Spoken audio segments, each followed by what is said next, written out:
Greetings, Patriots. Welcome to 1776 United, and we are in a worldwide and galactic revolution.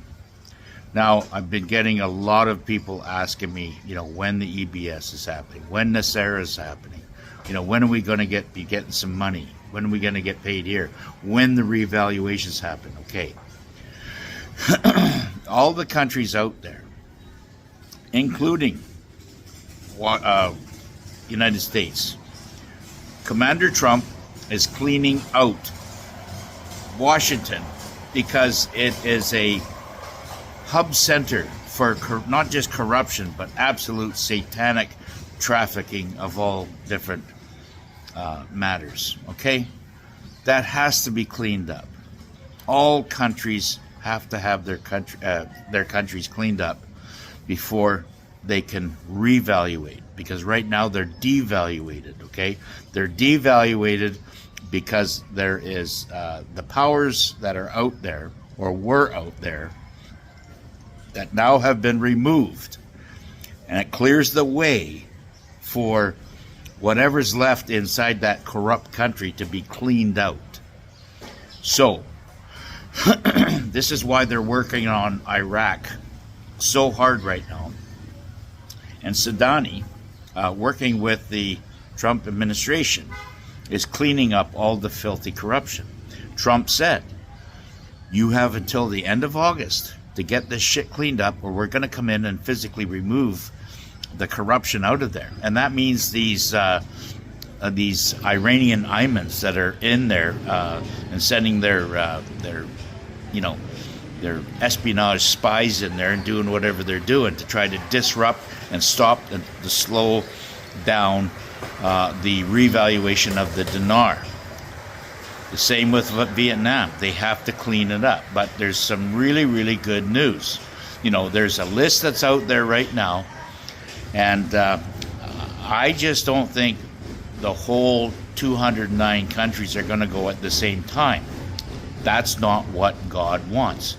God wants to give every person a chance to get in to the prosperity that's coming.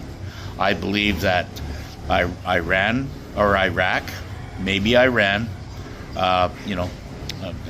maybe even Venezuela, whatever. But we're seeing Venezuela. They put a $50 million bounty on Nicolas Maduro, which is the most corrupt leader in the Western Hemisphere right now, by having, sending in laced coke with fentanyl into the States, trying to, kill the Americans from within. And he's going to be taken out. He's standing on his podium screaming and hollering, come and get me, come and get me, cowards, and all this other shit. Yeah, well, don't worry about it. We're going to be there. You're going to be taken out real soon there, fat boy. So, that being said, we're going to see a lot of this stuff and these countries, their corruption going to be sucked out of them, okay? And once they are, okay, then we can rebuild.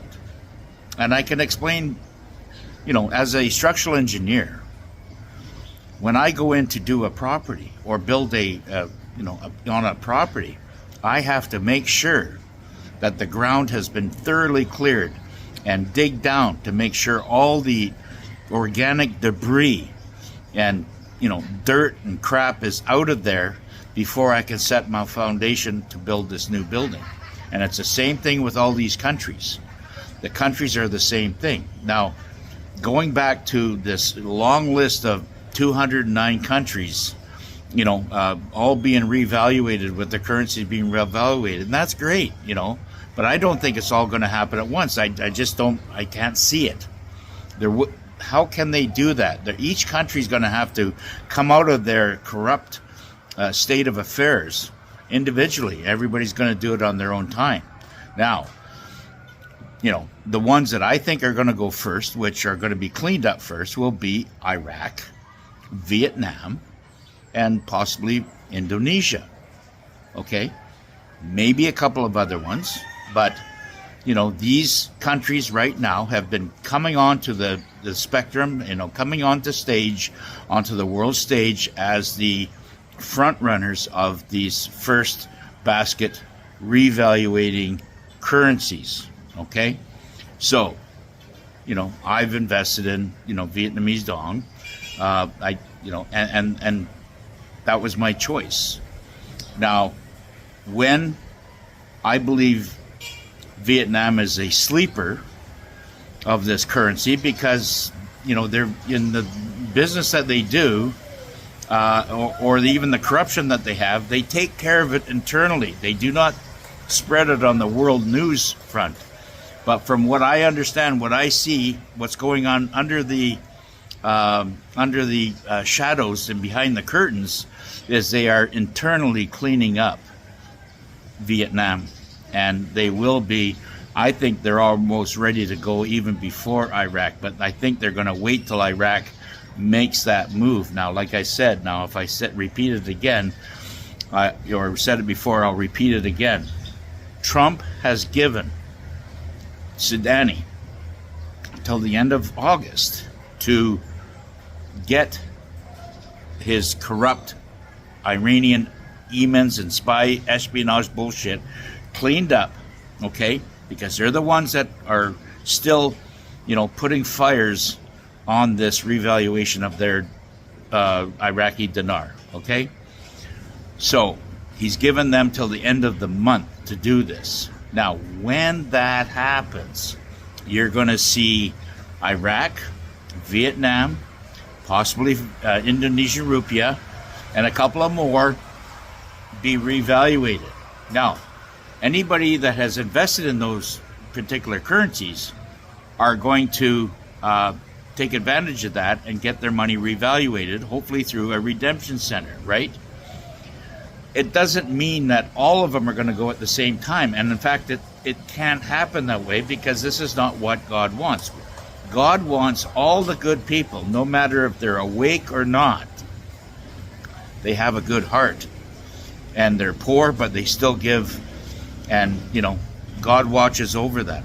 Even through Space Force, that's being watched very closely through all kinds of chitter chatter that goes on through the internet, right? All that data is being collected. They know who the good people are.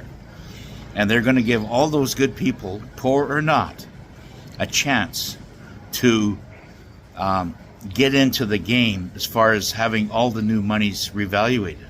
Now, what's revaluation?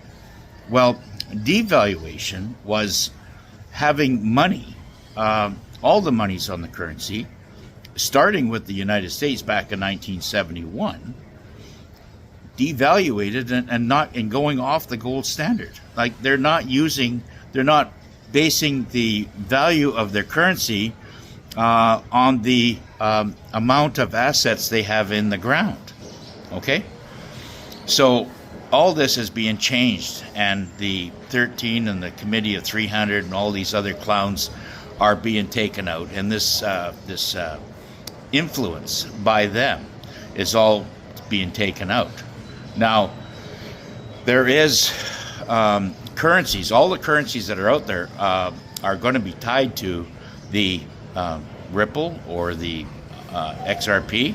They all have codes. Every currency, paper currency, has a code that is tied to the XRP and Ripple. This is a great indication that this whole thing's being tied together. Now, with all this being said, each country that comes out of their corrupt state of mind and influences through dirty politicians and side deals and being influenced by other countries is going to stop. And as they do stop, okay, then they will be able to put their money or base their value of their money based on the economy and what they have in the ground, okay, or even on the ground. Let's take Colombia for example. Everybody drinks coffee in the world. They have some of the best coffee beans in the world. Even Brazil does too, in the world. Okay, I love Brazilian coffee. It's probably the best on the planet. I can't find it so much. It's very hard to find, and I got to travel a long ways to get some Brazilian beans, inside the Philippines. But I do it because I like that coffee. Now, those two countries, you can invest in that Colombian peso or the Brazilian peso, Brazilian whatever it is, right? Because of the amount of people that drink coffee on the planet. When it gets revaluated, their peso is going to go, the Colombian peso is going to go from 4,000 to 1 to maybe 2 to 1 or 1 to 1, right? Because they can base their money on the value of what they have on the ground or in the ground. What does that do to Venezuela? Well, their bolivar, which was now 14,000 bolivar to $1 American, is going to be now maybe 3 bolivar to $1 American, right? It's the same with the Vietnamese dong. They're the biggest holders of silver on the planet. Iraq, the biggest sweet gas and oil on the planet. They have an unlimited amount of raw product. And Vietnam, their technology and all the silver that they hold and the amount of technical, what do they call it, the chips that are being used and all the other advanced technology that they're doing with these, even with the electric cars and electric, I'm going around the Philippines and all I see is these little electric vehicles on 3 wheels and with one seat there and maybe 2 seats in the back. They're just taking over everything. They're going to be maybe the new way of transportation from getting from people from city to city. Cars will still be there, yes, but I'm seeing that this is being these little electric vehicles are only 60,000 to 70,000 pesos, which is, I don't know, it's like $1,400 Canadian. And that's, that gets them a vehicle. And that's easy for a Filipino to afford. They can't afford 2 to 3 million pesos for a car. And those little vehicles need silver and all this other conduit shit to keep them running. And if they go into mass production, which is being produced not just in Vietnam, but in the Philippines and then in Japan and everything else, they're going to need that asset so they can rate their currency on the amount of precious metal or assets that they have in the ground or what's on the ground. I mean, even stuff that's being grown. So you have to look at a country that, what it has to offer as far as trade commodity. Zimbabwe. Anybody that's holding the Zimbon or the new ZiG is a very wealthy person right now. They just don't know it. The Zimbabwe will go from a impoverished, slave-indebted country to the richest country on the planet that will have such an abundance of gold and other precious metal assets, not to mention all the rubies and diamonds they got, to where they will be able to lend and give money to the poorer countries. That's how much assets they have. And they're ready to do it. They're ready to lend money out to help build the planet. There's so many good people out there that are waiting for this abundance to happen. Trust me, it's coming. What we have to worry about as a human species is to have our heart, giving heart in the right place and get very close to God right now. Because without your heart chakra and your love for not just your own body but for others, without that, none of this works. All right? Mark my words. First is God. Then comes the abundance. Okay? From there, that will determine how much wealth and prosperity and fortune that you'll have in your life based on your loving, giving heart. All right? Bye for now. See you on the next one.